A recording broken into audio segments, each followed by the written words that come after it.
welcome you in the name of our Lord Jesus Christ. Amen. Hallelujah. Now shake the hand of the person next to you and say, why are you here for?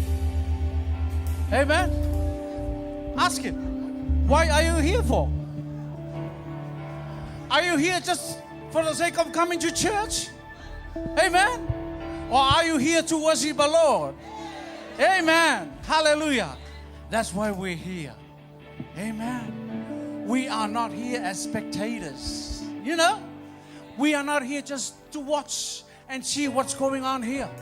We're here to get something from the Lord. Amen. Hallelujah. Amen. Yes, that's why we're here this morning. That's why we're here tonight. We are worshipers of God. Hallelujah. We need to worship Him in truth and in spirit. Because the God that we serve is a spirit. Amen. Lift up your hands and close your eyes. And let's welcome the Holy Spirit. Let your living water flow over my soul. Amen. Let your Holy Spirit come and take control of every situation that has troubled my mind. Oh, my God.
lift up your holy hands in this place and clap to welcome His presence in this place. Hallelujah. As you get ready to thank the Lord our God this evening, in Philippians 4, verse 6 to 7, it says, "Do not be anxious about anything, but in every situation, by prayer and petition, with thanksgiving, present your requests to God, and the peace of God, which transcends all understanding, will guard your hearts and your minds in Christ Jesus." Amen. Let's get ready to thank Him this evening. He's been faithful to all of us. So let's sing together. Thanks, thanks. I give you thanks. I give you thanks for all that you've done.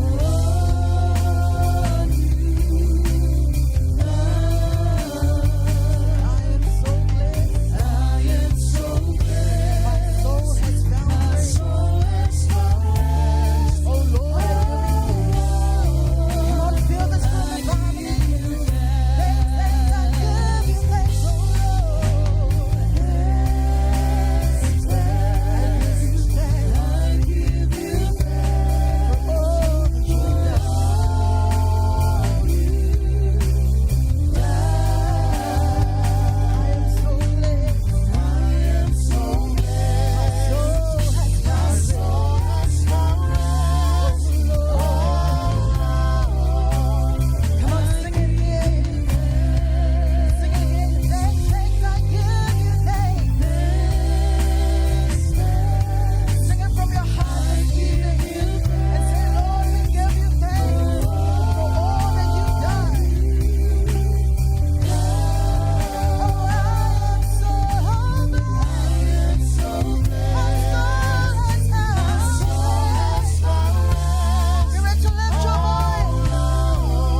today is my last day on earth. Amen. The joy of the Lord is our strength. Come on, team. Hallelujah.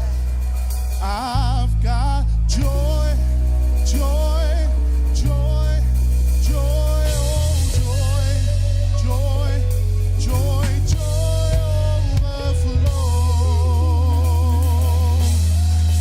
in my life.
freedom in this place to worship your Father and exalt his name.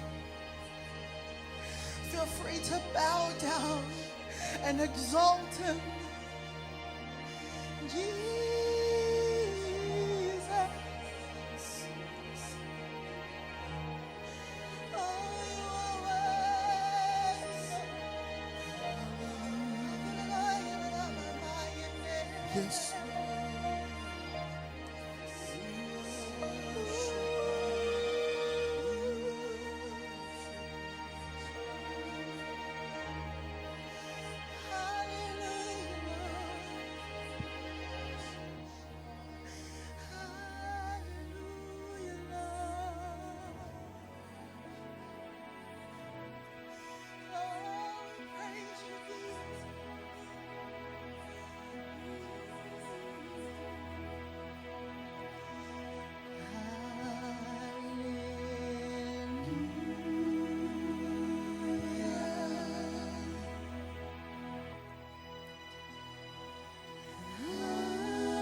Yes.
King of kings and the Lord of lords.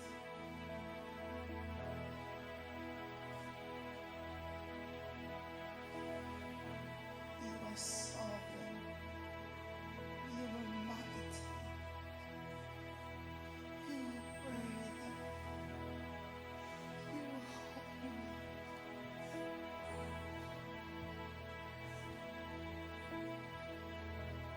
You are our master.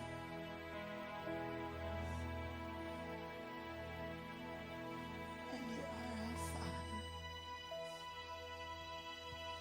And we love you so much, Lord.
Every week, we are given the opportunity to give.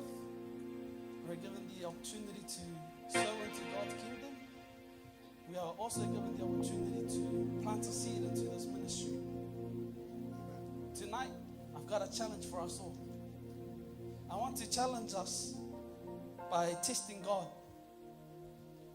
Now, the Bible generally forbids us from tempting or testing God because it can be shown as an act of unbelief. However, there is a specific verse, specific area as well where God is inviting us to test His faithfulness. And that is from Malachi chapter 3, verse 10. It says, "Bring all the tithes into the storehouse, that there may be food in my house. And try me now, says the Lord of hosts, if I will not open for you the windows of heaven and pour out for you such blessings that there will not be room enough to receive it." Here, God is inviting us to try, to test Him in this area. He's basically saying, give me your 10% in your tithes.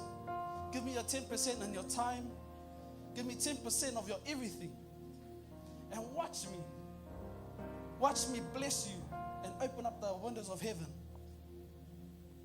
Church, if our prayers to God and if our giving to God is not challenging us, it can be insulting to God.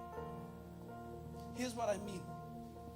Sometimes our prayer life can be very simple. We may say pray stuff like, God, bless my family. God, bless my food. God in heaven is like, son, I can do more. I can do more than just bless your family. Don't you know I'm the creator of heaven and earth? And it's the same with our giving. We can get comfortable giving the same amount each week. You get a pay increase, but your giving stays the same. If you are holding back because you worry for your next week, then this message is for you. Test God tonight. Give Him faith. Give without hesitation. And just like Malachi, watch Him. Watch Him open the heavens for you and pour His blessings upon you and your family. May God bless you as you guys tithe tonight.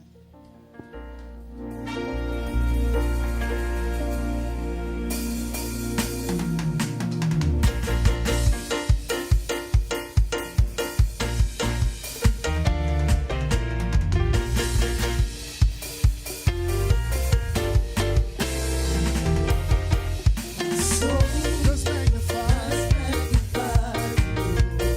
and my spirit. And my spirit praises His name.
just want to pray that you just forgive us if we ever got too comfortable in our giving, Lord God. Forgive us if whenever we gave, we had a worry in our heart. Father, I just want to pray blessings upon these tithes and offering, Lord God, to the ministry will go towards, Lord. Father, I just want to pray blessings upon everyone who has given in this week, Lord God. Pray that, as Christians, that we give more boldly in our giving, Lord. Giving without no worries about tomorrow, without having, hesitation in our giving, Lord God. Father, not only do we give our tithes to you, but we give you all honor, all praise, all glory back to you. In Jesus' mighty name, and every saint says,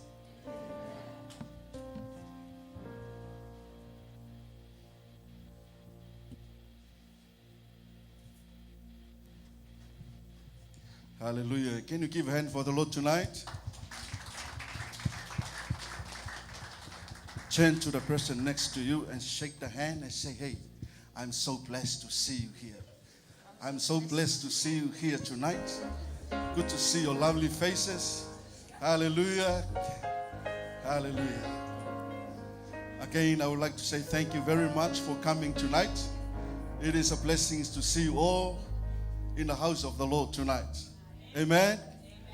We will be having an item before we come to the Word of God.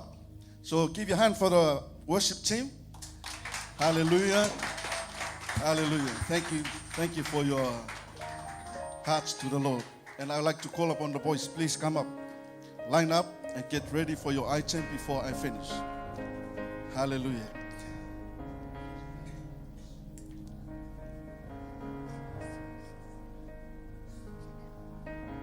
Once again, I would like to welcome all of you in the house of the Lord, especially our guest speaker here tonight, Mr. and Mrs. Dutt. It is a blessing to have you here tonight. So as their children, their two sons at the back, it's a blessing to see you all, fellowship together with us. Amen. And I believe it's not an accident, the reason why you are here. I believe that's a work of the Holy Spirit in your life, asking you to come and fellowship together with us, because I know God is preparing something for you. Amen. Boys, are you ready? Okay, so we have the young boys here all around the world. They travel around South Auckland just to practice their item for tonight. So put your hands together and welcome them tonight. Hallelujah. Pastor Emmanuel will introduce themselves. God is good. All the time. Yes. So me and the boys, we just gathered here today to sing a song about how amazing God loves us.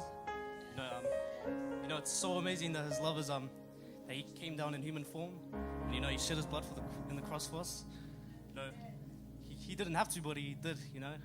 So we're not the best singers, but we'll give it our best. Praise the Lord.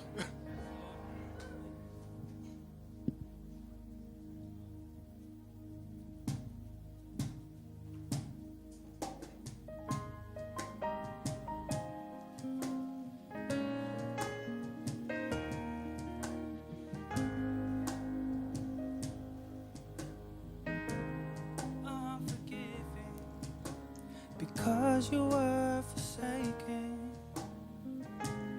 I'm accepted.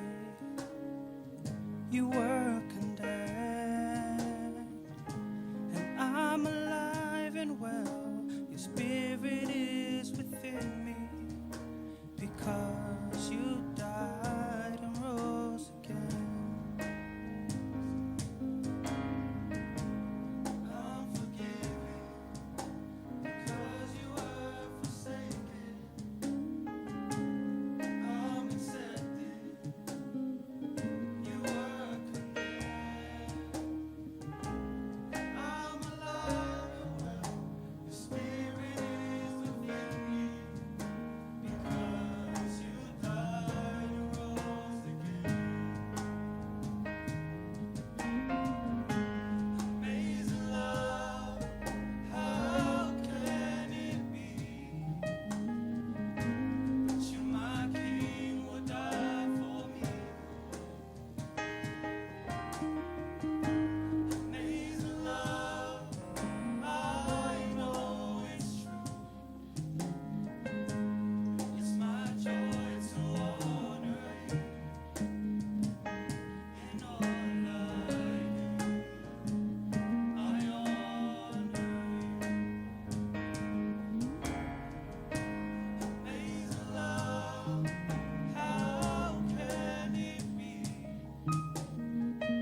Amen. They are sounds like angels in heaven. Hallelujah. God bless you, boys. Continue to do that for the glory of God. Amen. So now we come to the part that we have to surrender our heart to God. Amen. Tonight, we have the servant of God here with us. She is the evangelist, and she is the teacher of the Word of God. Put your hands together and welcome Shitel Dutt. She is the mouthpiece of God for us tonight. And may I call upon you, please, can we please be upstanding? Hallelujah. Just grab the hand of the person next to you. Hold it tightly and say to that person, come with me. Come with me. Let's go together and receive the Word of God for us tonight. Amen. Don't go back home with the same thing that you come to with you tonight. Hallelujah. Leave it to God. God will deal with it. Let the servant of God speak forth the will of God that He already set for us tonight. Hallelujah. Thank you, Jesus. We commit our heart and we surrender to you, Lord. You are our Father. You are our God. You are our King. We come before you, O Lord, and we call upon your name, Lord Jesus, to fill your servants, O Lord, with thy power of your anointing. And let your people ready to receive your word, O Father. Oh yes, Jesus. Oh yes, Father God. Hallelujah. Hunger for God and let God feel your hunger tonight. Sing it. Let the rain of your presence, O Lord.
Drink of your goodness, to gaze at your beauty, Father God.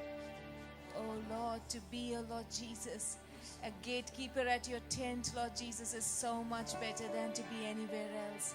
And here we are, Father God, and we say, Daddy God, we want the more of you, Lord Jesus, my God.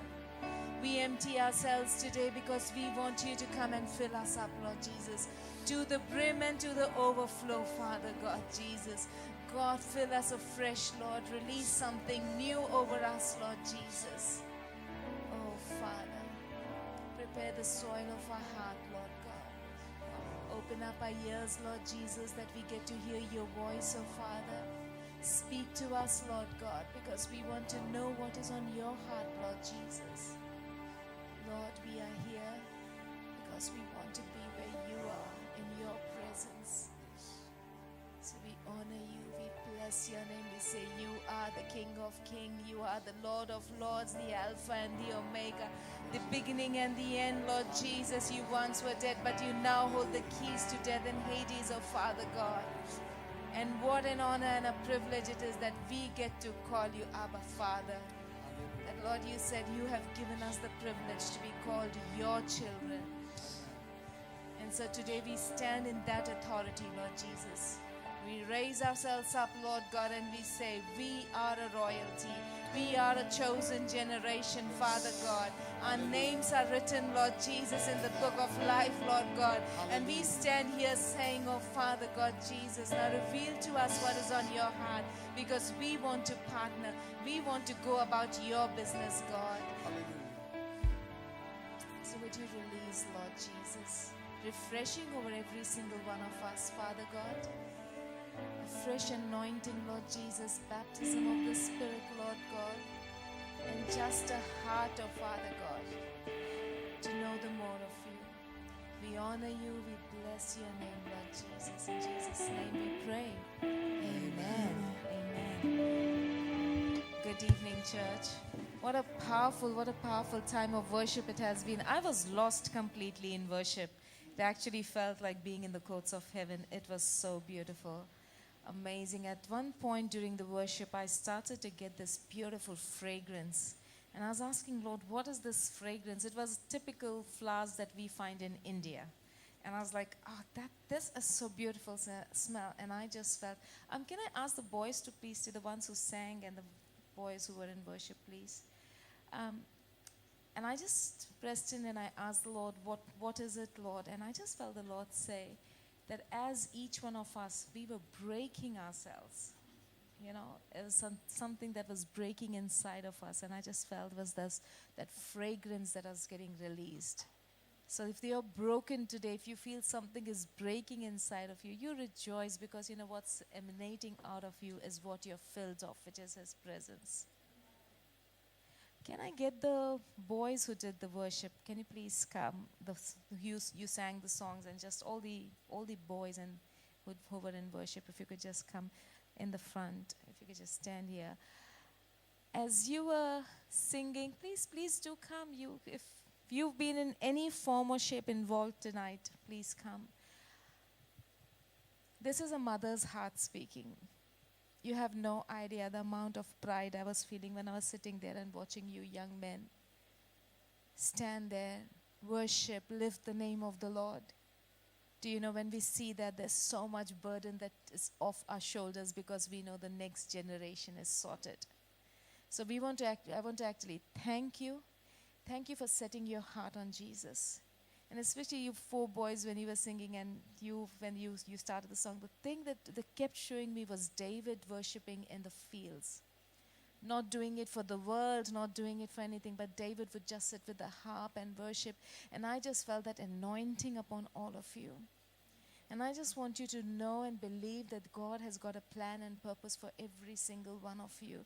Do not let the things of this world come to steal what the Lord's put inside of you. You know your calling, you know. You know, sometimes between seeing time spent here or doing things of the world, sometimes it might feel, maybe today I can choose to go out and be with my friends. But I would say, you know, every moment that you're going to spend time in God's presence, and as you were just creating that open heaven for us, I want you to know that there's so much more that God's releasing over you. So I just release that David's anointing over each one of you, that the Lord's saying that, you know what, it's even, you are going to bring down Goliath. God's commissioned you to, the Goliaths today, they look very different from the Goliaths earlier, but God has given you a weapon. Every single one of you men standing here, you have got a weapon in your hand. The weapon of worship, the weapon of praise, the weapon. I see some of you holding swords in your hands. I see some of you having those huge hammers in your hand. You have got those gifts that the Lord has given in the Spirit. And for some, God has given you the gift of speaking. Do not let the things of the world come and tell you that you're too young to do anything. Rise up, men. Rise up and take your position. Thank you so much, Father God, for these men here, Lord Jesus. For these young ones, oh Father God, whose heart is so set upon you, Father God. What a privilege it is to sit there like a mom to see, oh Father God, Jesus, and the joy and the pride that says, those boys, Father God, how much more you must be rejoicing in heaven. So, Father, we create a fiery hedge of protection around all of them, Lord God. Lord Jesus, no weapon formed against them will ever prosper, Father God. But Lord Jesus, my God, they will only go higher and higher, Lord Jesus. They are climbing those mountains, oh Father God. They will never settle down, Lord Jesus. They've conquered one. They will decide to go on to the next level, Father God. May they never give up, Lord Jesus, my God. Whatever might be the hardship that will come, Lord Jesus, my God, they will always hold on to the truth, oh Lord Jesus, that they are more than victorious in you, Father God. Lord Jesus, every good gift that you've deposited in them, Lord God, may not the enemy come to steal from them. Not when we are standing as watchmen around them, Lord Jesus. So we thank you, Father God. Lord, commission them into the more, Lord Jesus. Give them desires, open doors, Lord Jesus. Take them into their next levels, oh Father God. May they never stand and doubt at themselves, oh Father God Jesus. But Lord, may their hearts be so set upon you, Father, that, Lord, my God, the world will see, Lord Jesus. The world will see when men rise up, Father God Jesus. The enemy will be destroyed. In Jesus' name, amen. Thank you, boys. They look so smart, isn't it? This was just my Indian mama's heart. Awesome. Good evening, everyone, once again. And I'm Sheetal Dutt. If you find it difficult to remember my name, you can remember it as She and Tall, put it together, Sheetal Dutt. And my husband, he is Karan. Very easy to remember, Kar and Run, Karan. So you're not going to forget us. But it is such an honor and a privilege to be here amongst you all and to be able to bring a message from the Word of God. So I want to thank Pastor here. I want to also thank Pastor Leoli and Pastor Olivia for having invited me, and every pastor that's here. Thank you so much for giving me this opportunity and inviting me here. And thank you to all of you for coming today and bringing your fire, because one thing that I do know, and I know that tonight the Lord's going to move mightily. There's been things that the Lord's showing me. There's been these dreams that I've been getting, and I just felt such a strong sense of His presence the moment I stepped in. His presence is here, and we know where the presence of the Lord is, there is freedom. There is liberty. There's so much that the Lord's wanting to release. There's so much of freedom. And I just want to encourage you. It could be during the message, during the sermon. It could be during the ministry time. It could be at any point. I just feel the Lord's going to actually begin to start working in every single one of us. So I encourage you to be vulnerable and allow the Holy Spirit to do what the Holy Spirit wants to do in and through you. So let's get excited, because there's so much that the Lord's got for every single one of us. You know what? I was just reminded of an incident, and so I don't drive much here in Auckland. I have got my husband, and then now my son's come to an age where he takes me around. But the one place that I do drive by myself is from my house to my office. I know that route really well. I can actually close my eyes and drive. But believe me, I don't do that. I see some of the men getting nervous. Oh, God, shush, I don't do that. But I can. That is the amount of confidence that I have. However, one day, what happened was I saw these orange cones, and I saw that one of the road was blocked. And what that meant was I was meant to take a diversion. And the moment I had to take the right turn, there was this anxiety that began to build, and this nervousness because I know that one route. Anything else I don't know. And I started getting nervous about what I'm going to do. But then I did have my GPS going on, and in no time it rerouted, it showed me which way to go, and I was back on track and I reached my office. And I felt the Lord speak through that incident. And I do not know who here needs to hear this, but you're going on this road, you're excited about it, and then you're suddenly seeing this blockage. There's this path that you are used to, there's this path that you were excited about, and suddenly you've seen that door that is shut. And you're seeing that there's a different path that you have to take. I do not know if you are here in this room right now. If that's something that resonates with you, you can lift your hand or put your hand on your heart. But I just felt the Lord saying that He is a God who makes ways where there is no way. He is the God who makes rivers flow through deserts.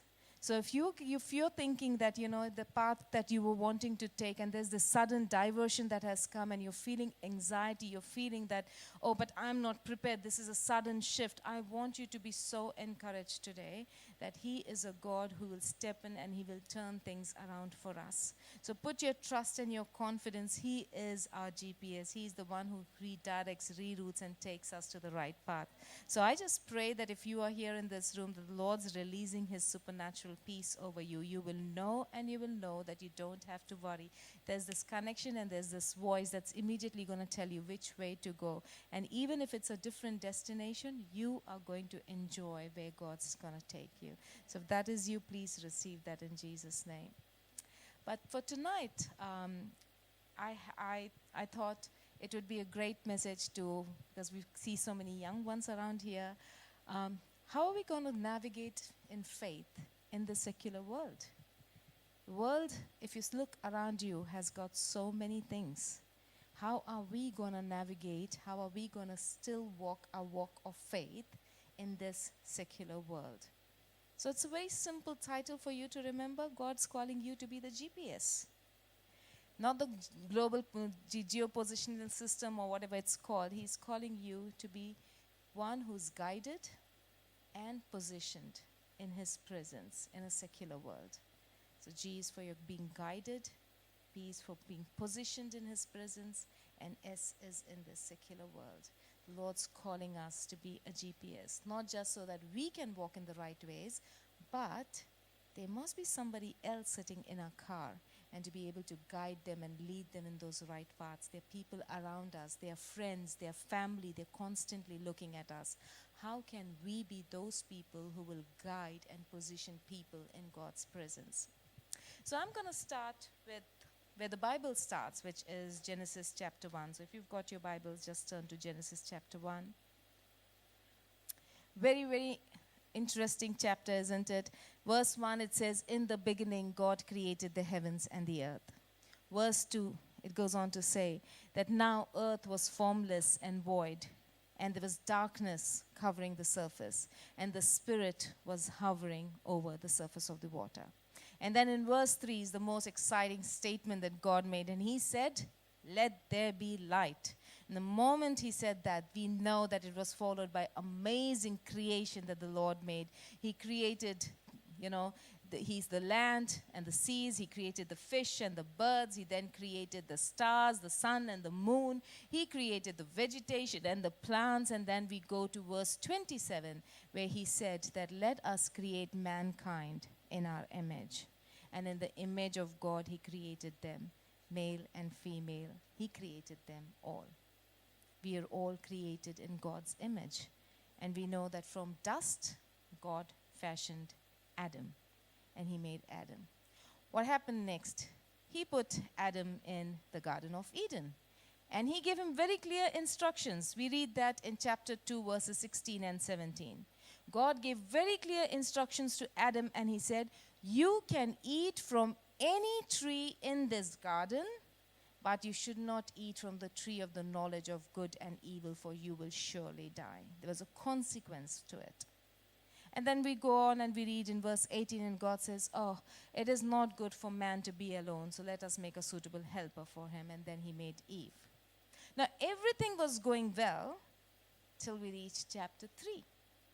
And in the 3rd chapter, the 1st verse, the deceiver, he comes in the form of a serpent and he begins to speak to Eve.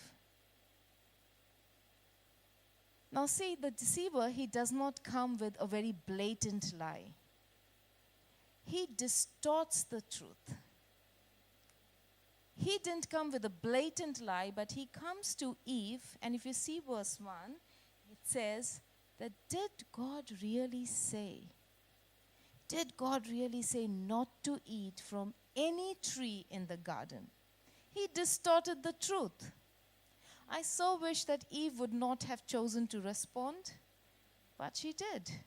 She got into a conversation. And where did that conversation end? She actually went to see that tree and she saw, oh, the fruit is so good. It is so appealing to my eyes. It is good for taste and it is desirable for wisdom. And she ate the fruit. She gave it to Adam as well. And we know what happened then. There was the fall and then there was a separation from God. That is what the enemy does. He distorts the truth. And there's this pattern, if you notice, in Genesis chapter 3, Genesis chapter 4, and then Genesis chapter 6. There's this pattern that keeps repeating, and it repeats today as well. In chapter 3, the enemy comes and he sows a tiny seed of doubt, of justification, of did he really say, or you know what, maybe God is wrong here. So all those kind of things. That's the little tiny seed that he first sows inside people. And then we see what happens. Obviously, the moment people have partnered with sin, we get separated from God. When you're separated, when you're outside of the covenant, you're into what is not of God. Isn't it?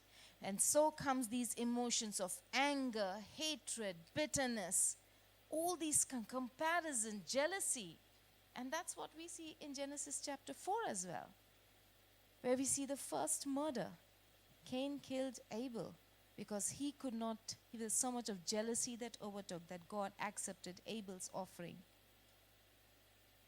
That happened because he stepped out of what was from God, and there were all these emotions that took over him. It happens today as well. The moment we've stepped out of God's presence, and that's the reason why one of the things that we always ought to do is keep worship, keep music on, keep this worship, keep singing, be in the constant presence of God. Because when we are in His presence, nothing else. You know, when the ark was taken into Dagon's temple, the idol had to fall. Because where the presence of God is, Dagons can't stand. And so when the enemy will come and it is natural, we are all human beings, we live in this world and there are these thoughts, this comparison, oh he is better, oh I was not there, oh I was not given a word, oh I was not I was not considered even when the promotion was happening. All these things, when these emotions begin to come up, when we start spending time in God's presence, there's an obvious shift that happens inside of us because we start having the mind of Christ. We start looking at ourselves through His eyes, our identity shifts. But when we are not in His presence, then everything that is not of Him, which is anger, jealousy, all these emotions, they begin to take over us. And that is what happened in Genesis chapter 4. And it didn't take long. By the time you reach chapter 6, if you've got your Bibles and if your Bible has got a heading there, it says wickedness in the world. That is what the chapter is titled as. It says that by chapter 6, the world was described as a place that was full of wickedness. Imagine in chapter 1, God has designed this world. He's made something so beautiful. By 6th chapter, all it took was 6 chapters for God to say now the world was full of wickedness. If you actually look around today, I think it's very easy to see how much wickedness is around the world. It's shocking, some of the things that you see and you go, wow, is this really happening in our world? People have lost moral values. People are partnering with things that don't make any sense. The other day I was seeing a news item where there's this lady, she's not actually pregnant, but she pretends and believes, and I do not know what that condition is called, and is saying that they're giving a maternity leave to that lady and being sympathetic that she is. So everybody's believing that she is pregnant and she's going through all that, but the fact is that she's not. She's just pretending. But then the people are living in a pretend world and they're believing it. And you sit there and you think, are you serious? Are you really serious that you're partnering with such things? It does happen sometimes, right? You go like, how can you even believe all these things? Because there's so much wickedness. The enemy has come and he's corrupted the minds of the people. And this pattern can keep repeating today as well. You know, the enemy, he will always come and he'll plant that small seed of doubt, of justification, of blaming. If you read the chapter where Eve ate the fruit, Adam blames Eve, Eve blames the serpent. There's this blame game. You're blaming, all these things that happen. The enemy, that's how he starts to work. And it all begins with a small personal compromise. The person begins to start in your heart. You start to compromise. That is where it starts. But the moment that seed has taken root, it begins to spread. And so what one person thought and what everybody else actually ignored now becomes acceptable to the world. And that is how those ideas begin to spread. And in no time, you can see that people are now considering that as normal. They think, yeah, this is how the world is and this is what's going to happen. Now, I'm not here to stand and talk all about doom and gloom. If you're thinking, oh, this is all sounding doom and gloom and this is all sounding like darkness and decline, I want to tell you, I'm not here to tell you these things that you already know. I'm pretty sure every single one of you know what's happening in this world.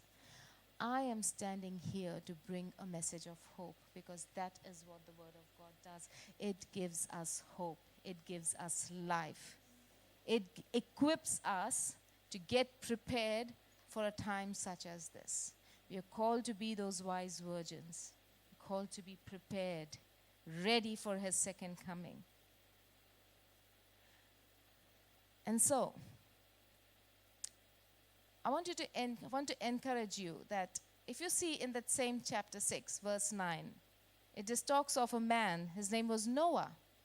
And you know how it's described in verse 9? It says, Noah was a righteous man, blameless among the people, and he walked faithfully with God. So even in a time when there was so much of wickedness, there could be a man who could be righteous, who could walk blameless, and who could be faithful. If it could happen back then, it can happen today as well, my friends. And so even if everything around you looks like complete darkness, we can choose to stand in obedience and walk faithfully with the Lord.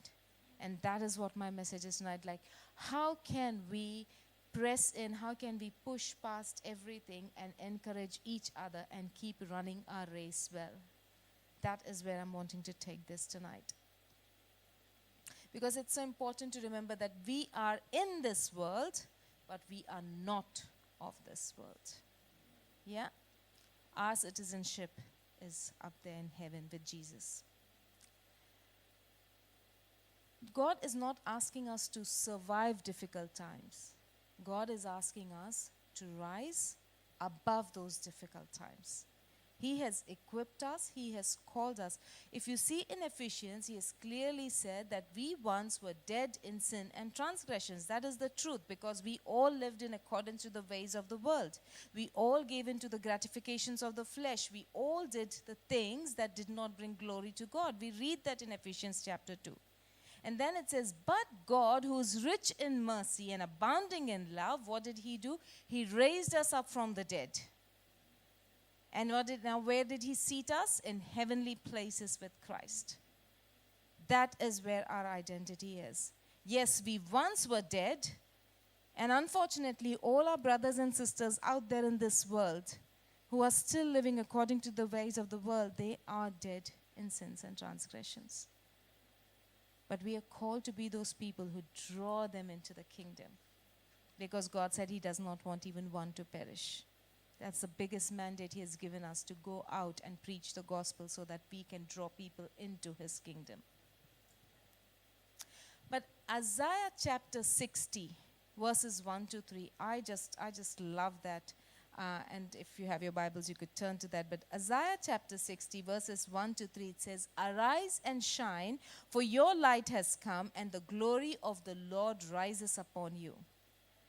See, darkness covers the earth, thick darkness is over the people, but the Lord rises upon you, and his glory appears over you. Nations will come to your light, and kings to the brightness of your dawn. These words were spoken by God through the prophet Isaiah. And do you know, when did God speak these words to the Israelites? When they had just returned from the Babylonian exile.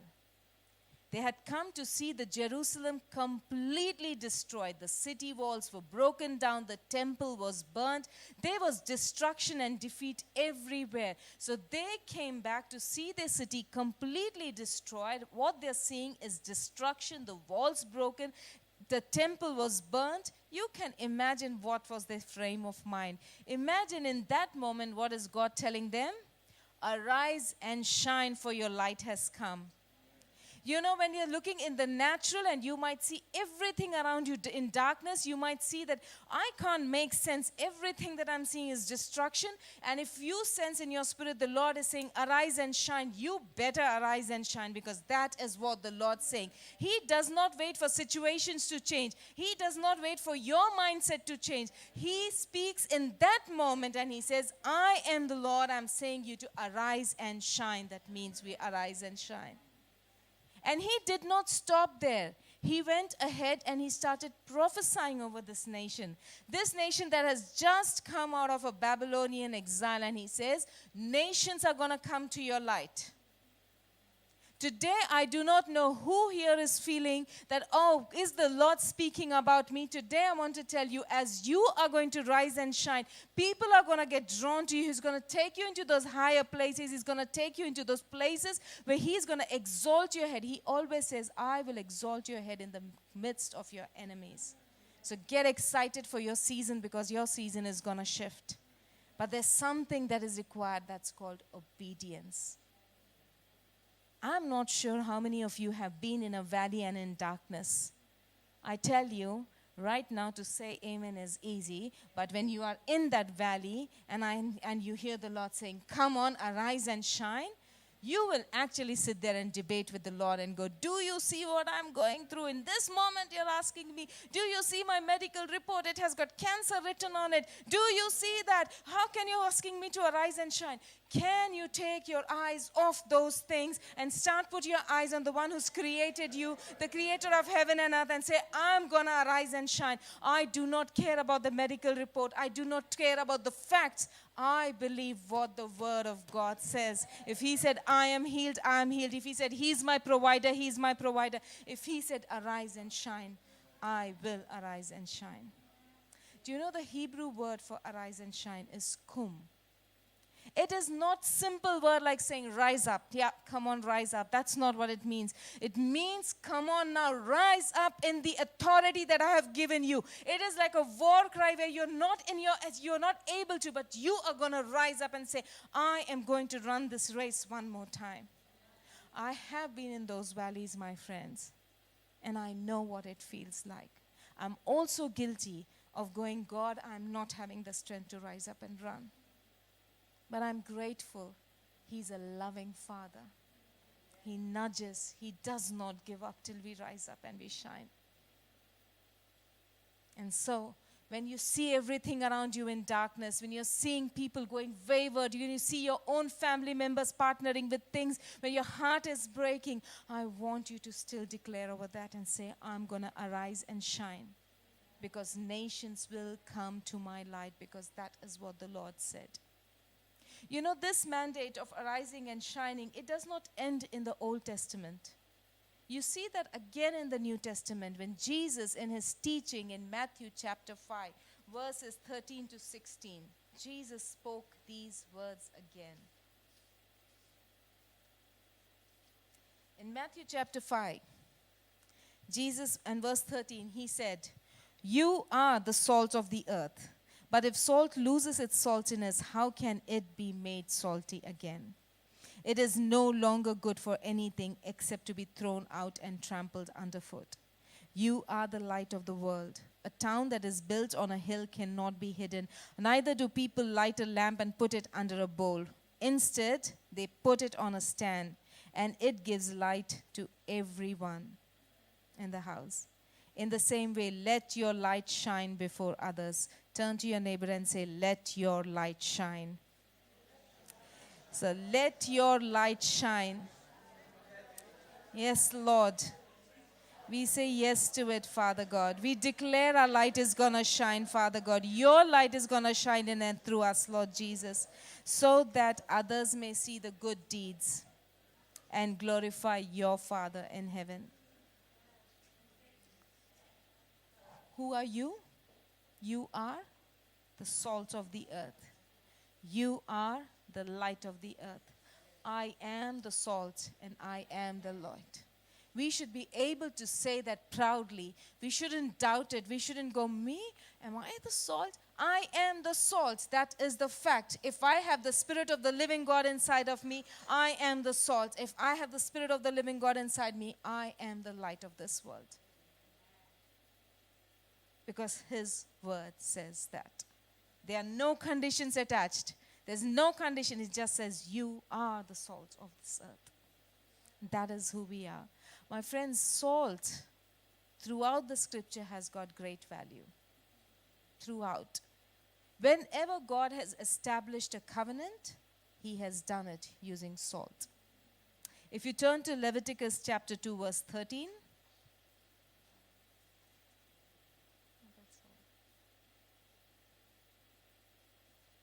Leviticus chapter 2, verse 13. And it says, season all your grain offerings with salt. Do not leave the salt of the covenant of your God out of your grain offerings. Add salt to your offering. Now you can imagine that God was establishing, He called it the salt of His covenant. That was the value of salt. Likewise, if you go to Numbers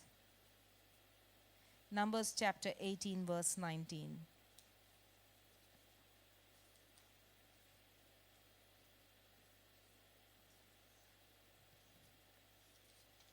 In Numbers chapter 18, verse 19, the word of God says, whatever is set aside from the holy offerings the Israelites present to the Lord, I give you and your sons and your daughters as your perpetual share. It is an everlasting covenant of salt before the Lord for both you and your offsprings. He's establishing a covenant right there from generation to generation, and He's establishing it with the salt of His covenant. Now, what an honor and a privilege it is that now He is comparing you and me to that symbol which He uses every time when He's trying to talk of His faithfulness and His covenantal love. He's called us to be that salt. Now, this is from the scriptures, but in general, we know what salt is used for, right? We use salt for preserving meat, for fish, so that doesn't rot. So we use for preservation. God is asking us to be that salt so that His goodness is not affected in this morally rotting generation, in this morally rotting world. Where we are, His goodness cannot be affected. My friends, when we stand in faith, our house gets saved. Our neighborhood gets saved. Do not underestimate the power of prayer. When you are praying, quite often when I pray in the mornings, there's this vision that I get. I see a lot of houses, and I see like light coming out of those roofs. And I always the thing that the Lord always tells me is, these are the praise and the praises of people that is rising up to the heaven. And you know what? It is actually shifting and transforming the atmosphere of your neighborhood. Maybe you're not actually going and sitting in your neighbor's house and speaking salvation, but by your prayers, there's going to be that shift in the atmosphere, and you will actually start seeing the difference in your community happening. Because there is power of life and death in our tongues. And when we pray, His word says not one word is going to fall to the ground until it has accomplished the purpose for which it's released. So my friends, especially my young friends here, I want you to know that God has placed you in such a time for a reason, and not just for a season. But as you pray, maybe as you're driving, maybe as you're in your uni, maybe as you're in your workplace, as you worship and as you pray, you shift that atmosphere. And you can actually start seeing visible difference. My husband, he works in a food export company, and what he does is he plays music, worship music on his phone, and in some time he actually noticed that these young boys who actually work around there, if he doesn't turn music, they do come and tell him, oh, can you put on that music? They are not Christians, but there's something that they're beginning, and then they're keen, they're asking, oh, what is church? There's these conversations that are starting. It doesn't happen overnight, but there's these things that you begin to shift. And there's that power that God has given us. So I want to encourage you. Remember who you are. You are the salt of this earth. You know, as an Indian, how many of you have eaten some Indian curry? Oh, all hands up. I'm happy about that. Sorry, but we don't like bland food. We need our salt. You know that sometimes people here have told us, oh, in summer we sweat a lot already, you know. Oh no, I think the other way around. In winter we don't sweat, so they don't eat salt. And I was like, no, you eat salt always. We need that taste because it changes something bland into tasty. And you know what? If you've ever actually sprinkled salt, you take a pinch of it and you sprinkle it around. Right now, it's like we are salt, but we are in the canister right now. We're all together. Our value here is way less our value out there in the world. He's saying, fill yourself here, and I'm going to sprinkle you out there in the world. Change the flavor of the world. Add value. Bring taste in the world outside. We are called to be outside of the canister, spread into the community. Because we add flavor. What does that look like? Where we are, there has to be joy. When we were singing that song, the joy, I just had the joy just, overwhelming inside of me. And I was like, I want to run out on the roads and I want to say, there's so much joy in my Lord's presence. Like, why are you even sitting and getting worried about what's going to happen with the world? The world's going to come to an end, It's joy in His presence. Where we are, there has to be peace. How many times have you been told, oh, the moment you walked in, why do I feel peace in this room? How many of you have heard that? There has to be peace because we carry His presence. There's nothing special about us, let me tell you, nothing special about us. It is the presence that sits in and upon us. Wherever we go, it's like fragrance. When you put on fragrance, very rarely you yourself can get that. But somebody, when you went and give a hug and they say, oh, what perfume did you use? That's such a beautiful fragrance. That is how His presence is. Maybe we don't realize it, but there are people who are observing us and there's something that suddenly shifts. There's peace that comes into the room. There's joy that comes into the room. There's hope.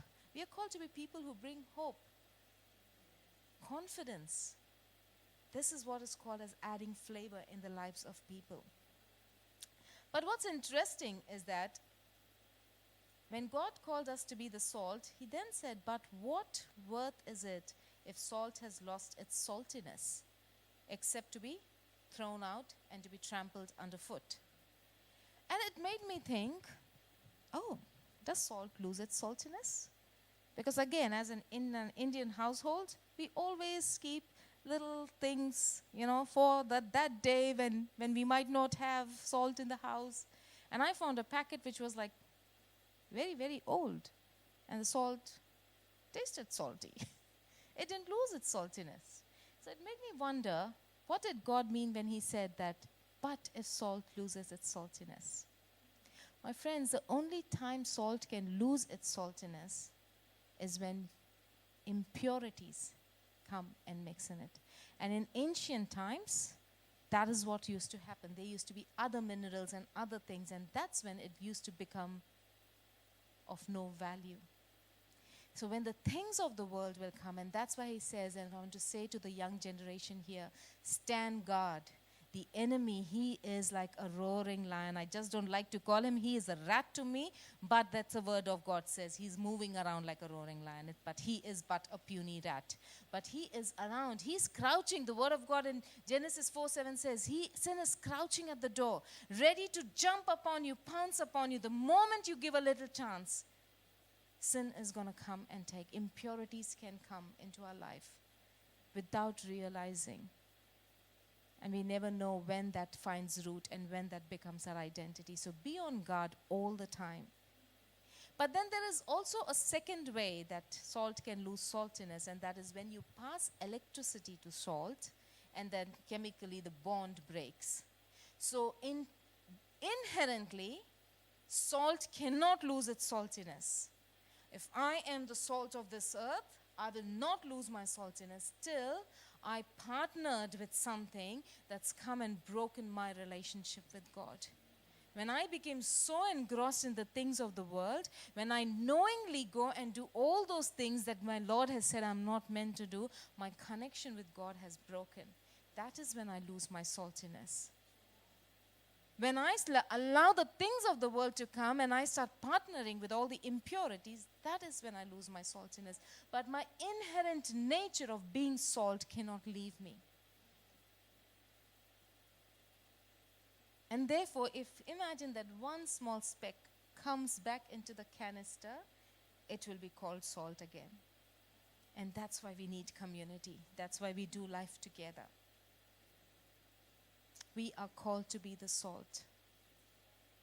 And I'll give you two very, very simple examples because I love to always back up what I speak from the Word of God. There was this person, his name was Daniel in the Bible. You all know his story, right? He was thrown in the lion's den because he chose to continue to pray to the living God. And what happened? There's this king, his name was King Darius. He was not a Christian, he was a pagan king. But if you read the book of Daniel in chapter 6, it says that the king went there and he shouted out to Daniel and he said, Daniel, I pray that the Lord that you pray to will send an angel to protect you. And then it says that the king could not sleep the whole night. He did not eat. He did not partner with any entertainment. And the next day he ran there and he said, Daniel, has your Lord whom you serve saved you? And then Daniel said, oh king, yes, my Lord has saved me. And then if you read in that chapter 6, it says that the king then gave a decree, and he said that nobody is going to speak anything against Daniel's God. This is a pagan king. There is a king. What happened there? There's a life that Daniel was leading. He was not going around preaching. He's not going and doing things so that people actually observe him. He was doing what he did. He said, my God is that living God. I pray to him 3 times a day, and that's what I'm going to do. And there's somebody else who's actually noticing and observing. And that somebody goes and says, oh, your God. He says, your God. And starts to recognize that. My friends, people are constantly looking at us. They are observing us. I know this can sound a little uncomfortable. I'm not saying we do it to show to the world, but we owe the world an encounter. I might be the only Bible that somebody might read.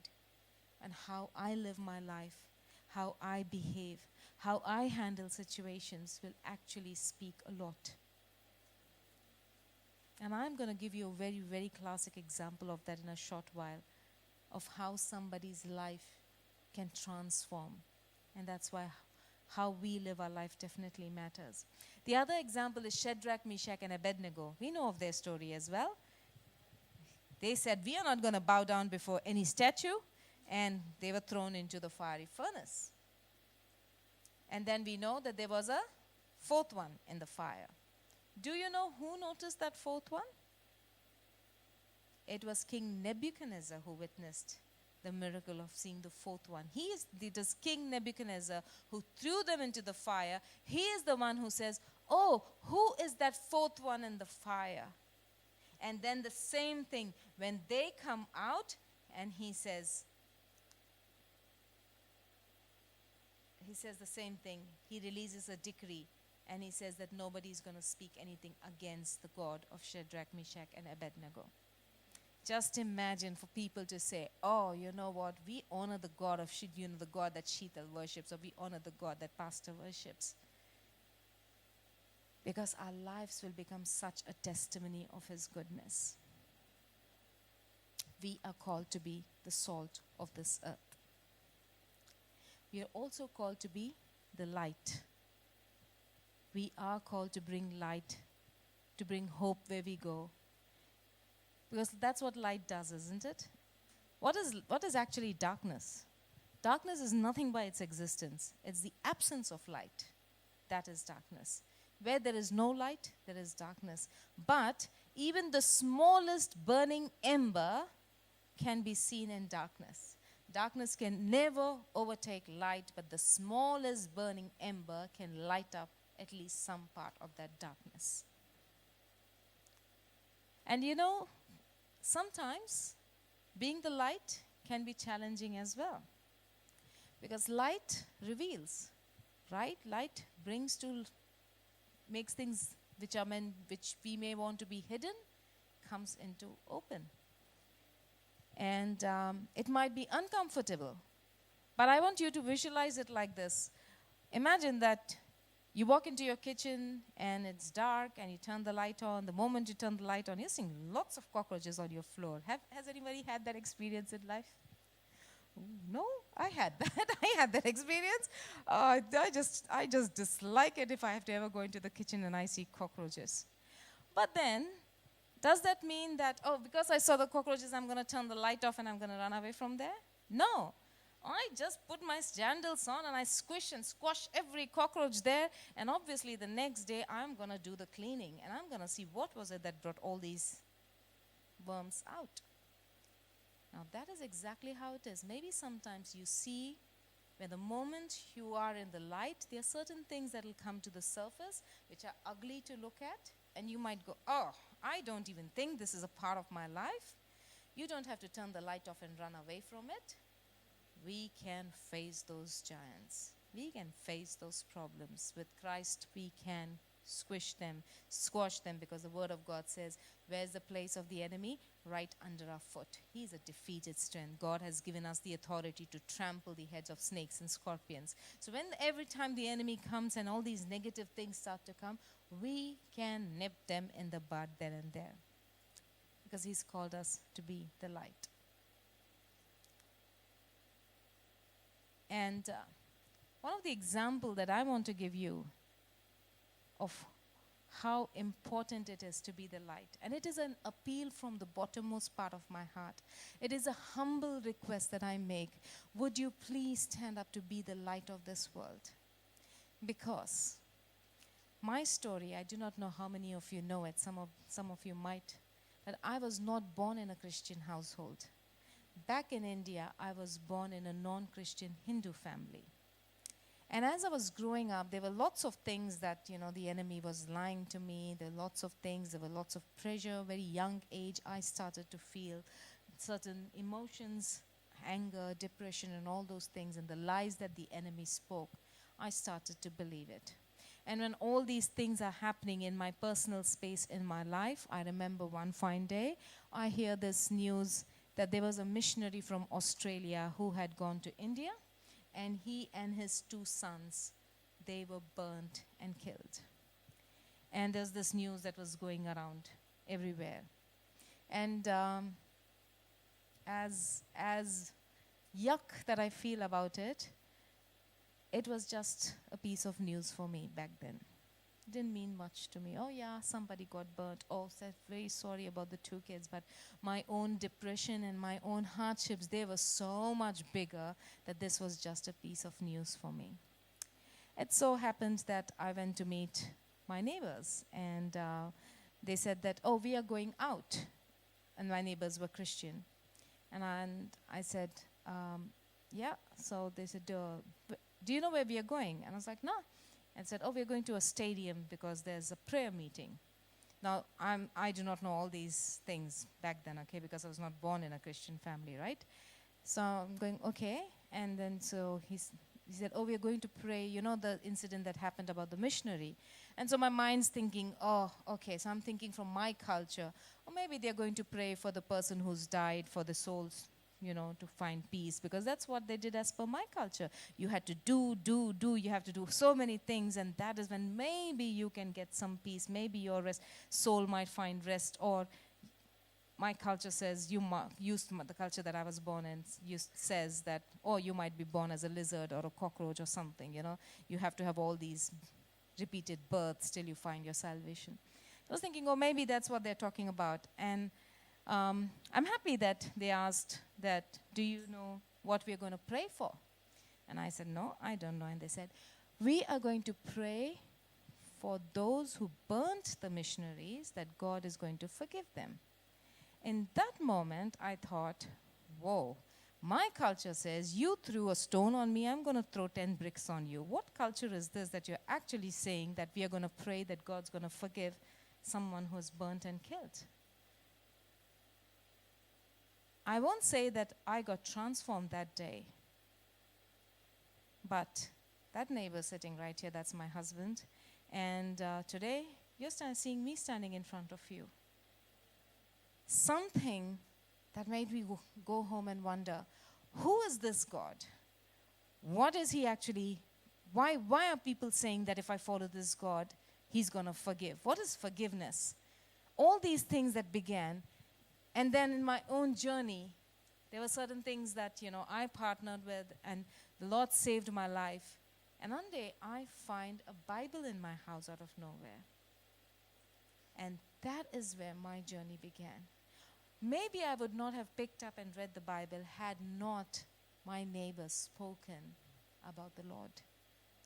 My friends, you might be the only book that people read. How you speak, what you speak.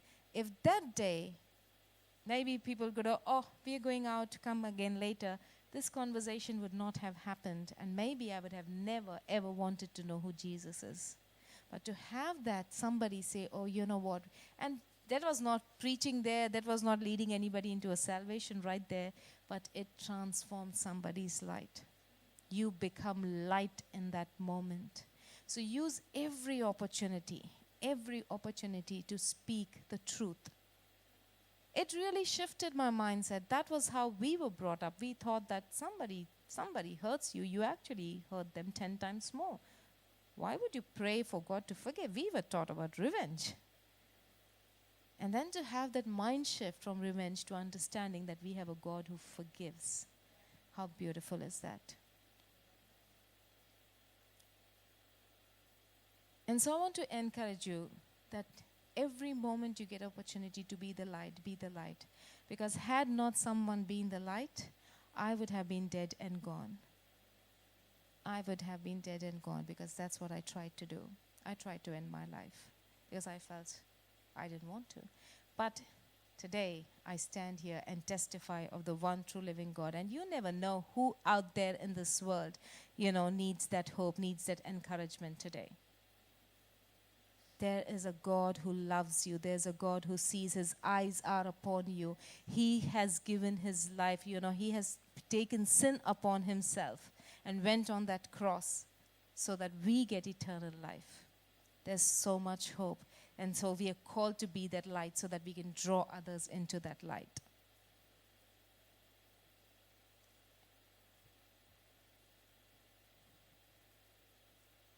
And when you get to be in that light, there's so many transformations, there's so many things that happen, there's so many testimonies that begin to start happening, right? My life has always been extraordinary testimonies. I had a cyst in my brain, on the left side of my brain. And I used to get seizures, convulsions. And the doctor said I have to have medicine all my life. I do not know when we started praying together and when I stopped taking medication. It has been years now. I have never got my seizures.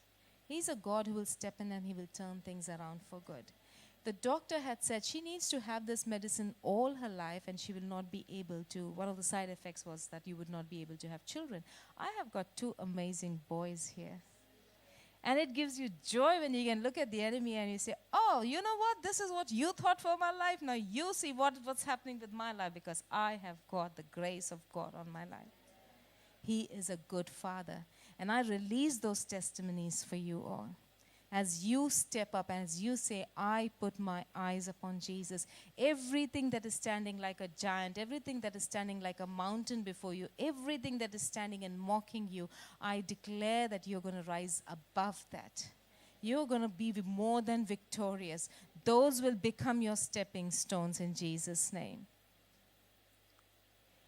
And I want us to remember that, now have understood I'm called to arise and shine. I'm called to be the salt. I'm called to be the light.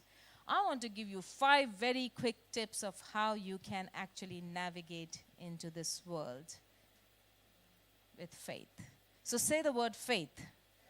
Faith. It is 5-letter word. F-A-I-T-H. You will remember this very easily. And each letter is a tip that I have for you. That every time you are going out into these things of this world and you see, how am I going to navigate through this, Lord? Remember one of the tips from this. So F stands for firm foundation. You know, in Matthew chapter 7, he says that there was a man who built his house on a rock, and the wind came and the storm came, the wind blew and the rain fell, but the house did not shake. We need to have a firm foundation. My friends, I can testify. The day I picked the Bible in my hand, the day I started to read it, hiding from my parents when they couldn't see it, from that day till today, this has been my firm foundation. If my daddy God has written in this, it is full and final for me. If he said that I'm more than conqueror, I am a conqueror. If he said that I'm victorious in Christ, I'm victorious in Christ. If he said that I am healed by his stripes, I am healed. We have a firm foundation. So I encourage you, spend time in the Word, read the Word, do Bible study, maybe do some fun quizzes, make it as fun as possible, but get back to the roots, get back to your Bible. That is where our foundation is. The second one is A, that is authenticity. Let's be authentic people. You know, when I heard my neighbor, who's now my husband, and he said, oh, you know what, we're going to pray. They were being authentic about what it is. Nobody was performing, nobody was pretending. That is something about Christianity, isn't it? The one thing that has drawn my heart was everything was so authentic. You didn't have to perform. If I am a sinner, I can come into God's presence as a sinner. He doesn't say first go and cleanse yourself, do these 10 rituals, make yourself perfect, and then I might think. No, he says come to me as you are. And the vision that we always get is of a father running to us and giving us a hug, irrespective of how sinful and how ugly we might be in that moment. His heart is for us, such authentic love. And let's maintain that authenticity for others. Let's be authentic in everything that we do. My third tip is F-A, then I. I is influence through love.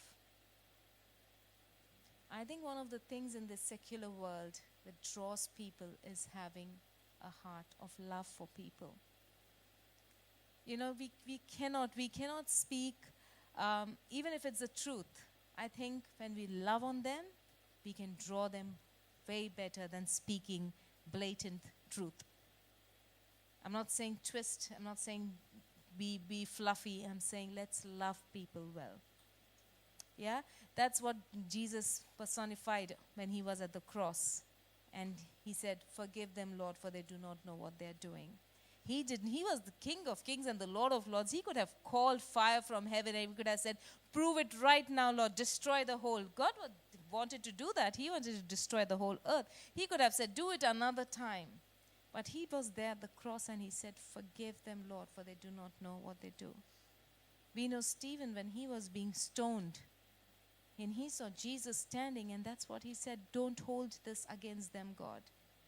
And that can happen only when our hearts are so motivated by love. So let us be those people who are influenced by love. Let us not respond in anger. When we are in those work situations, we're in those places where we are not able to handle our anger, let us be those people that actually respond in love. There's a choice. We can react or we can respond. Let's be those people who respond in love. We have received a lot of love. You know, for who we are, we are going to step into heaven with Jesus because we have accepted him as our Lord and Savior. But if you actually look inside, we all know our nakedness, every one of us. But it is his righteousness that covers us. And so we can love others well. And then the T. T stands for tenacity through trials. Tenacity, it means holding fast and not giving up. That is the biggest sign of us Christians. We will all have to go through trials. He never said that, it's going to be all a rosy-cozy walk once you accept me. We all have to go through the narrow path. We all have our ups and downs. We all have those moments. But what did God say? I am going to be with you. I'm not going to leave you. I'm not going to forsake you. So to be able to hold on to him faithfully irrespective of the pressure. And again, a beautiful example of this is in Acts chapter 16. When Paul and Silas, they were in the prison. What did they begin to do? Worship. They began to sing songs and they began to worship. And we know what happened then. The chains fell off. The prison doors opened. It was amazing when all those things happened. But something even bigger happened in that moment? There was a jailer who then went to Paul and Silas and said, what should I do to be saved? And right there, he and his entire family got saved. And all that was a result of, irrespective of the trials, to be able to praise and worship God. And then the last one that I have for you is H, which is help others. We're all called to be people who help others. Let's not measure people by what they do or whether they're worth it. Let's be people who are always ready to help others. And again, a very beautiful example is the story of Eutychus. I think we find that in Acts chapter 20. And that is when Paul is preaching the word, just like me, for very long. And there was this young man, Eutychus, he was sitting in the window on the 3rd floor. And we know what happens. He feels drowsy and he falls out of the window. And then Paul runs and he just covers him up and he comes back to life, Eutychus. But let's pause for a moment and think, what if somebody was actually observing Eutychus? What if somebody sitting in that room had their eye on Eutychus, who was sitting by the window, and we know, by the window is dangerous? What if somebody saw, I see him getting drowsy now? What if somebody saw him tipping and they go and ran and they held on to his hand and they did not let him fall? My friends, let us be those people who are looking out for those Eutychus who are sitting on the wall, who are sitting in the window, who might fall off. When you know that they are on the fence, they might go this side or that side. Don't just give up on them. Be around them. Let's be those people who are going to be around them and we're not going to let them fall off. So on a closing note, I want to remind you, you are all called to arise and shine. You are all called to be the salt and the light of this world. And how are we going to be navigating? We are going to be people having a very firm foundation. We will be authentic. We don't have to perform. We can be true in our faith. We are going to influence others from a place of love. In the face of trials, we will be tenacious. We are going to be strong. And we are going to be those who will always stretch out a helping hand. Let's not give up on people who have themselves given up on them. But let's be those who surround people in love. So if I can just welcome the worship team to come and as we close down.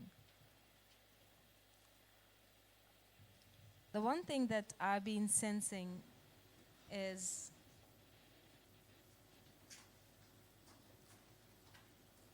there's this faith the faith to move mountains, the faith that says, I can do all things through Christ who strengthens me. I do not know if you're struggling from a place of having that faith. It feels like there's a season where you're not able to muster that strength. You're not able to muster that courage. And if that is you, I would so welcome you to come forward.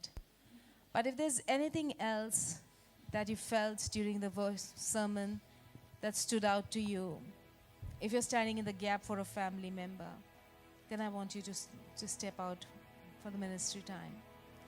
But I also feel that if it's somebody who's struggling in terms of health, if you get these constant headaches, you've been just struggling with those constant headaches and it just you can't focus on things, then let me know. We can pray for that. I also feel the lower back pain, chronic lower back pain, and digestive issues. So if that's any of these categories that you fall in, then please do come forward and we'll get into a time of prayer as well.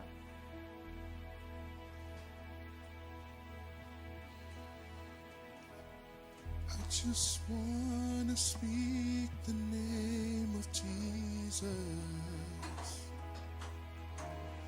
over every heart and every mind. 'Cause I know there is peace within your presence. I speak Jesus.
Jesus, for my family, I speak the holy name, Jesus.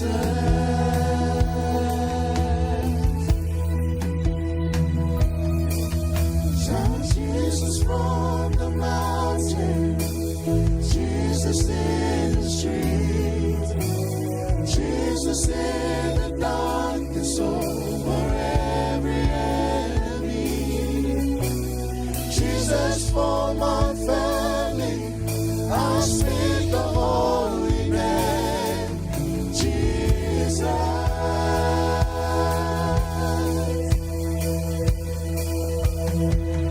Shout Jesus from the mountain, Jesus in the street, Jesus in the darkness over every enemy. Jesus for my family, I speak the holy name, Jesus. Shout Jesus. Shout Jesus from the mountain, Jesus in the street, Jesus in the darkness over every enemy. Jesus for my family, I speak the holy name, Jesus.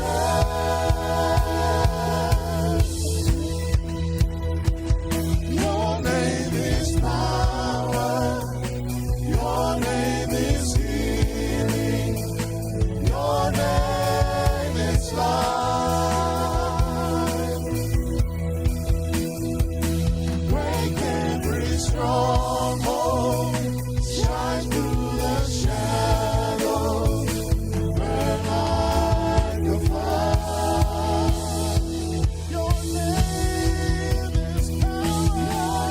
is power, your name is healing, your name is life. Break every stronghold, shine through the shadows, burn like a fire. Your name is power, your name is power, your name is healing, your name is life. Break every stronghold, shine through the shadows, burn like a fire.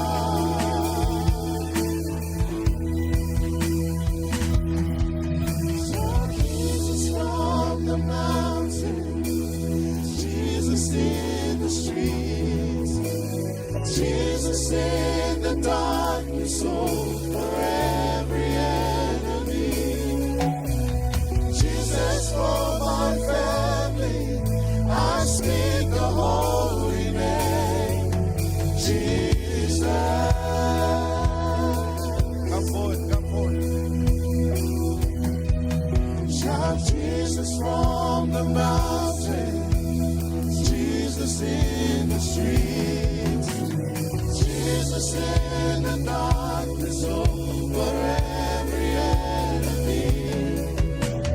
Jesus for my family, I speak the holy name, Jesus.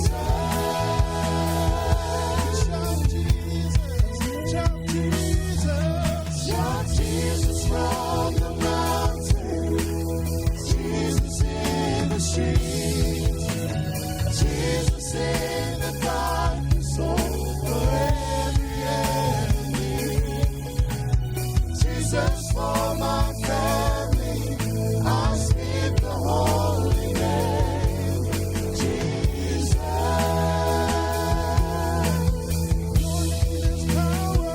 Your name is power, your name is healing, your name is life.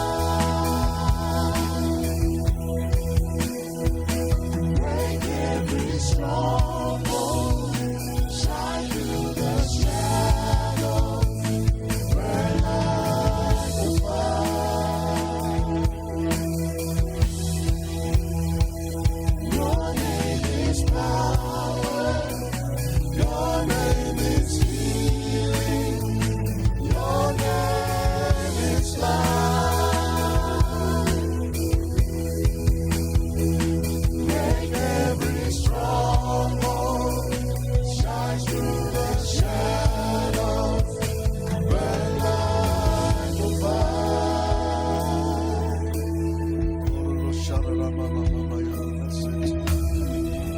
just want to speak the name of Jesus over every heart and every mind. 'Cause I know there is peace within your presence. I speak Jesus.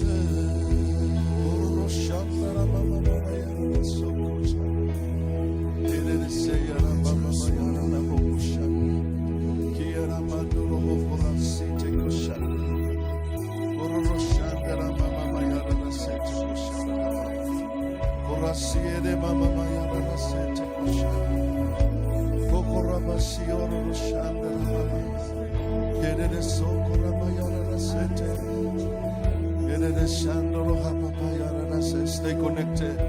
Stay connected and pray. Your name is healed. Your name is life. Break every stronghold. Shine through the shadows. Burn like a fire. Oh, your name is power. Your name is healing. Your name is life.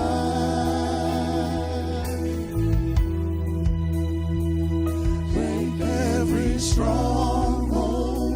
Shine through the shadows. Burn like a fire. Your name is power. Your name is power. Your name is healing.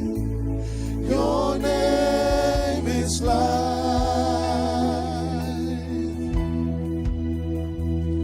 Break every stronghold. Shine through the shadows.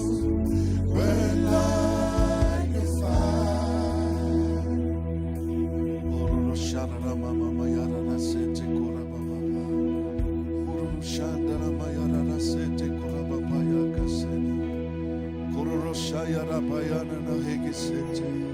Stay connected, stay connected. Ramasito kuhapa payana na hokushanda. Kiaramayana rasete koraba payana na hokushanda. Dide de seyara baba payana rasoto. Korama hike sete korama manda. Kiara sete koraba payana na hokushanda. Believe it, believe it. Ramasito kushanda. Korami hike sete koraba payana na hokushanda. The Holy Spirit is here. Ramahie kesete korama mama ya kasete.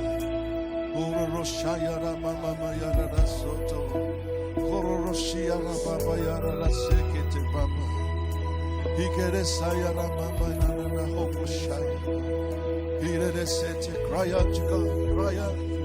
Korasie de sanda rama mama ya rasoto. Urama ye kesoko. Haya mashukura mama ya rasete. Kerede sando rapasiko topo popo. Ikede sayara mama mayara na hokusha. Kororosia rababa yara rasete. Ikede sayara mama mayara rasoto. Stay connected. Stay connected. God is coming to you. Kerede sayara mama mayara rasoto koramasu.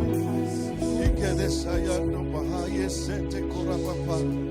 Ikoroshua ramayana rahaka sete. Erere sanda ramayano hoko shikara baba. Ekere siara baba paya koshanda. Kororosika mama mayara na sete ko papa. Kiara mayato kohoro roshanda. Etere papa yara na sete. Ikorosiara mama mayara na sete. Oh yes, Jesus. Oh yes, Father God. Hallelujah. Just believe and ready to receive. Kurasikoro papayara na hokushana. Kiara soto kurapapayara na hagasete. Hikorosayara mama maya gasete. shayara papa yana na hakas. Kurasie kesete kapapa. Surrender, surrender to God. Kuramasi te papa payana na hokushana. Kurorosete kapayana na hakasote. Kuroroshiana mama.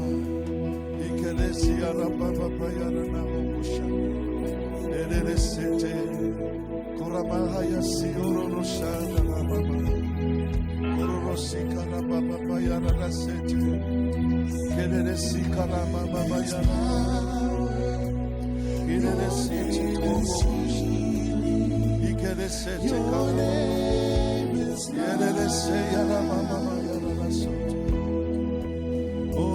Shake every stronghold, shine through the shadows, burn like the fire. Your name is power, your name is power. Your name is healing. Your name is life.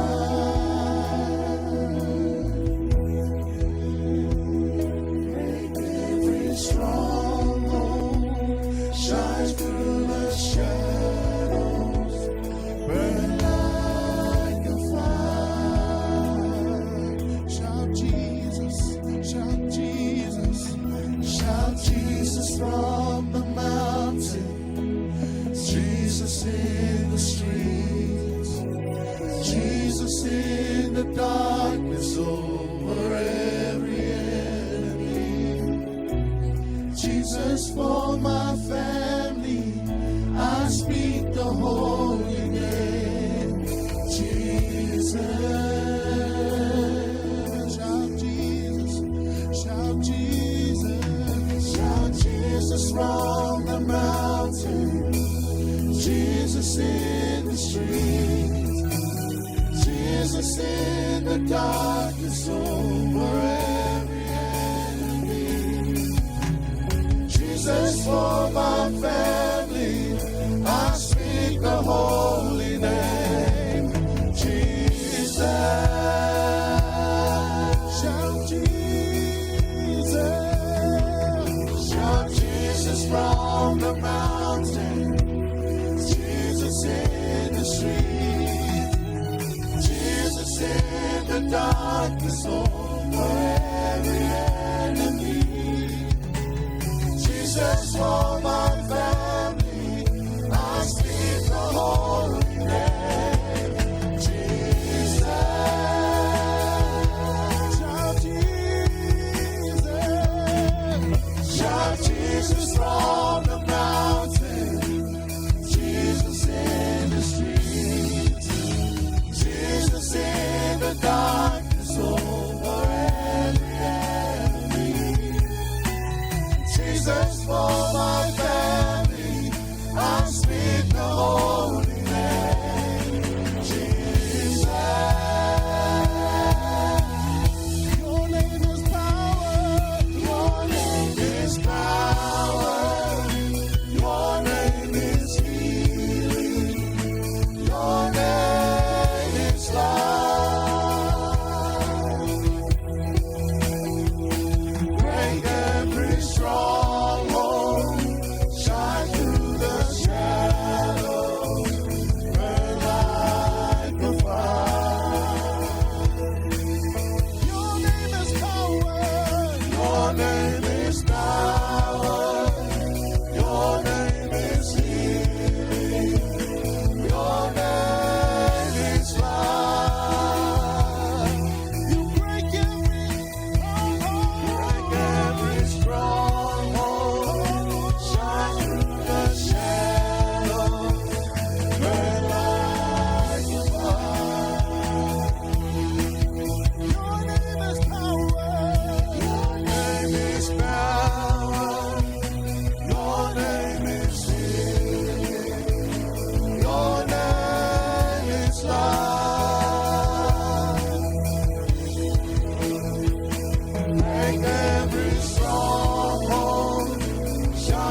stronghold. Shine through the shadows. Burn like a fire. Hallelujah. Yes, Jesus. Yes, Father God. Hallelujah. If you need prayer, just come forward. Hallelujah. Yes, Jesus. Hallelujah. For all of you that you already prayed for, just stay connected and pray.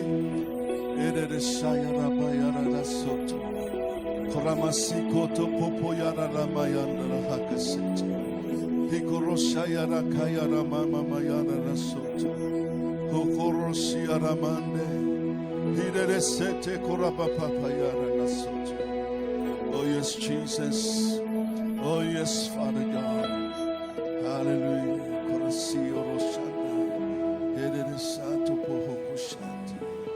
Yes, Holy Spirit, we allow you to move. Continue to move.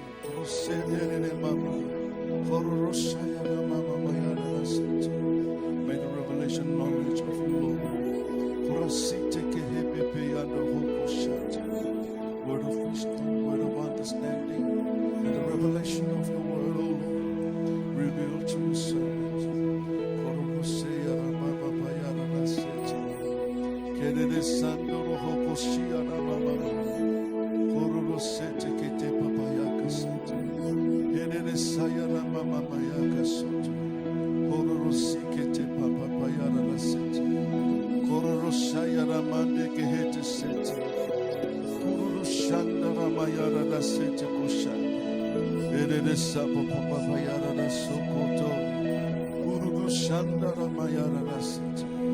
Oh yes, Jesus. Oh yes, Father God. Continue to move. Continue to move.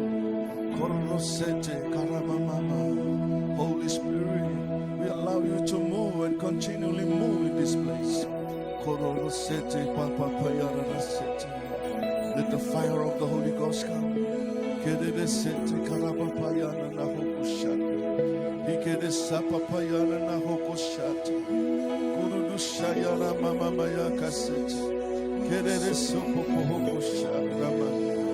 Kete sandara maya kasete kororose pepe yana na hokoshaka kede de sayara mando kohoto sete kede de sandara mando kohoto shiana na kota sate kiara sete kuramama kede de sete kurama kede de shana shayara mama maya na soto kede de mando kohoto sate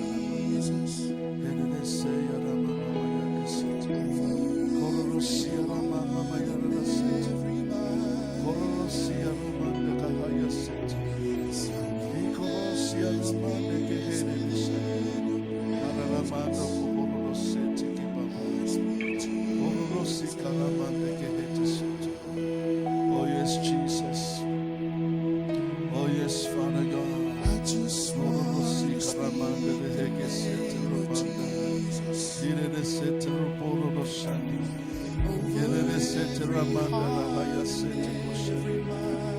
Kororosia Ramama Mayana Say Kororosi Ketere Mama. I speak Jesus.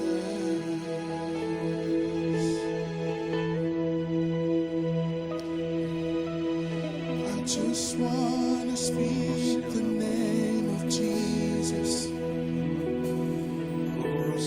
over every heart and every mind. 'Cause I know there is peace within your presence. I speak Jesus.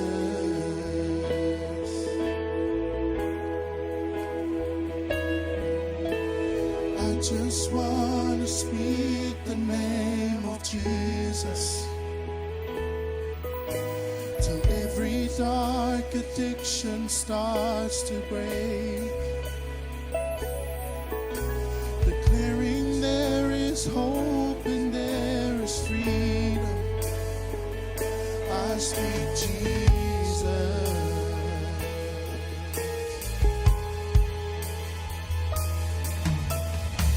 just want to speak the name of Jesus till every dark addiction starts to break. Declaring there is hope and there is freedom. I speak Jesus.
Jesus for my family, I speak the holy name, Jesus.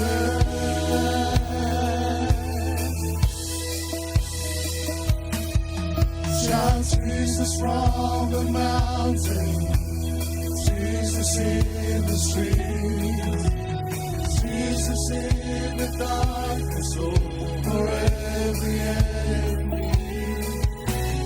Jesus for my family, I speak the holy name, Jesus.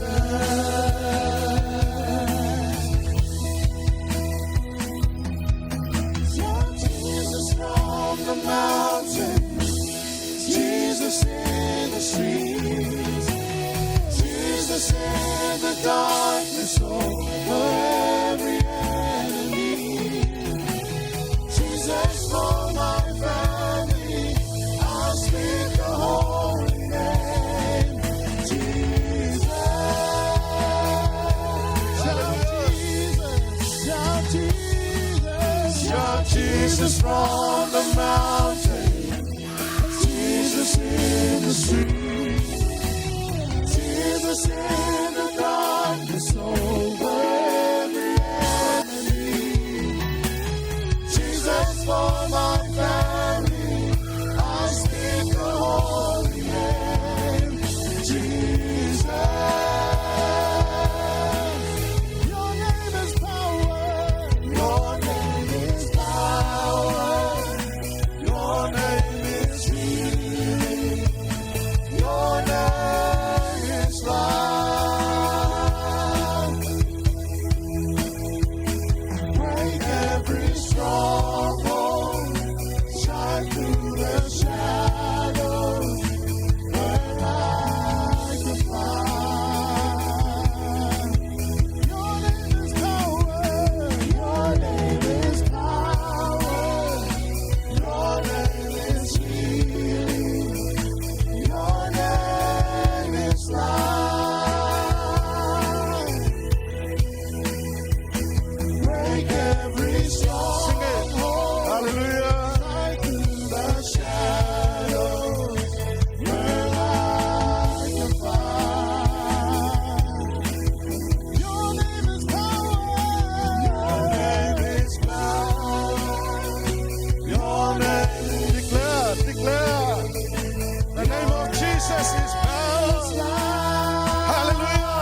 stronghold, shine through the shadows, burn like a fire. Sing it. Your name is power. Your name is healing. Your name is life. Break every stronghold. Shine through the shadows. Burn like a fire. Your name is power. Your name is healing. Your name is life. We break every stronghold. Break every stronghold. Shine through the shadows. Burn like a fire. Your name is power. Your name is power. Your name is healing. Your name is life. Break every stronghold. Shine through the shadows. Burn like a fire.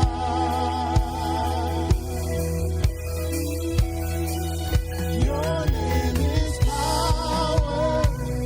Your name is healing. Your name is life. Break every stronghold. Shine through the shadows. Like a fire. Your name is power. Your name is power. Your name is healing. Your name is life. Break every stronghold. Break every stronghold. Shine through the shadows. Burn like a fire.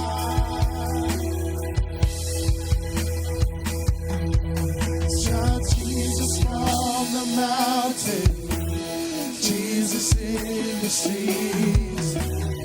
Jesus in the darkness over every enemy. Jesus for my family.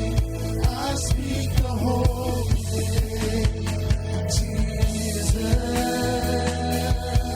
Shout Jesus. Shout Jesus. Shout Jesus from the mountain. Jesus in the streets. Jesus in the darkness over every enemy. Jesus for my family. I speak the holy name. Jesus. Shout Jesus. Shout Jesus. Shout Jesus from the mountain. Jesus in the streets. Jesus in the darkness over every enemy. Jesus for my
are so faithful, Father. You are so great, oh Lord. You are so wonderful. You are so powerful, oh Lord. Oh Father, we praise you, we honor you, we glorify your name, Jesus. Hallelujah. Yes, Father, you are such a loving Father. You are so great in our life. We feel you in this place. Yes, Father, you are so faithful in your word. Your word that says where there is two or three gathered together, you are in the midst of that fellowship. Father, we acknowledge your presence tonight. Hallelujah. We lift our hands to you, acknowledging you, Lord, in our life. We say to you, Father, you are our King, you are our Lord, you are our Master, you are our Savior. Holy Spirit, you are our advocate, Counselor, Comforter, our Helper. You lead us and you guide us. Oh yes, Father, we give you glory, we give you honor. We thank you for your word. We thank you for your servant. We thank you, Father God, for what you have planned, what you have been revealed for us, Father. From our hearts, we have to say we thank you for your word. We take it and we receive it. The word is for us. Oh, Father, we give you glory. Let's give glory back to God. Hallelujah. We thank you, Father God, for your servants. We thank you for their hearts. Thank you, Father God. Continually to anoint and use them, Father God, for your glory. Hallelujah. Lift your hands. Hallelujah. Give it back to God. Yes, Jesus. You are worthy of it all.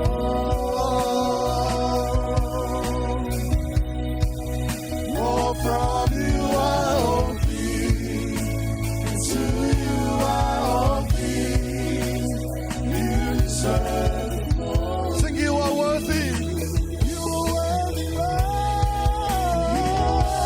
of it all.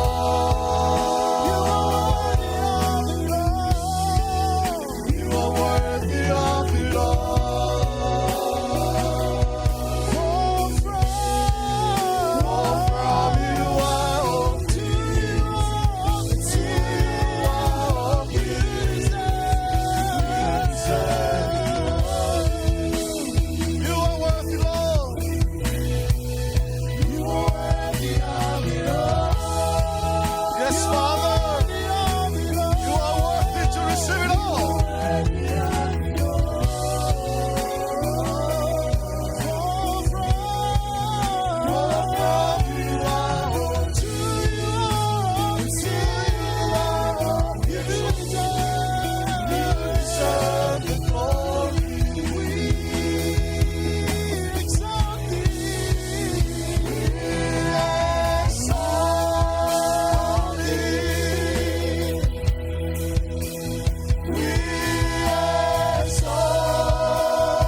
Father God, we acknowledge your faithfulness and your goodness. Throughout this service, oh Lord, we know that you were right from the beginning until now. We thank you for your anointing. We thank you for your presence. We thank you for the word. And we thank you for your servant, oh Father. You speak to us.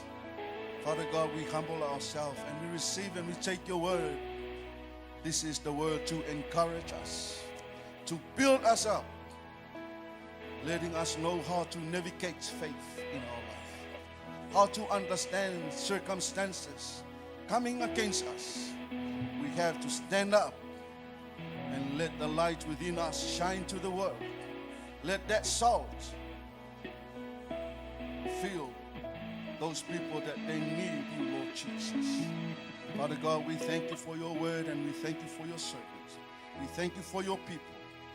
Father, we give you all the glory.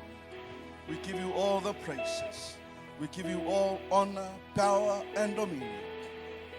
Only you and you alone, worthy to receive it, Father God. Thank you for the worship team, the musician, the sound technicians, the power team, the media team, and all of us who were standing before you, Father, to serve you, Lord, tonight. Father, may your blessings be upon your people. And I pray that your people will go with your blessings. Your favor will be upon them, Father. Surrounded by your peace and your mercy. As they start this week, let them start with you, O Lord. And let them be blessed in everything they do. At work, at home, at school, wherever they go. Your favor be upon them, Father.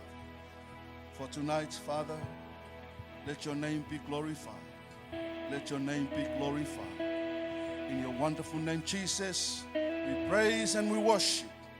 And God's people shout, Amen. Amen. Okay, can you be patient for 1 minute? Please just give them a seat. Hallelujah.